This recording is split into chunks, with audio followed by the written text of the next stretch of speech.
Hello guys, for today's video, kataganing dito mi sa Camotes Island last December. My son and daughter, Ate Brianna and Mateo, nagkamang-kamang sa Balas. First time ni nila guys nga makaanhi og dagat. First time nila nga makadula og Balas. And ang akong partner day ana ug ang ilang mga kuya is nanginhas dito sa kadagatan. Muni sila lingaw kay sila nga nagdula sa Balas kay first time pa nila nakaanhi, first time pa nila nakahikap og Balas.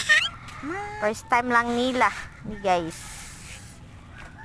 Thanks for the sponsorship of my bayaw, Ate Juan and Manoy Binchi.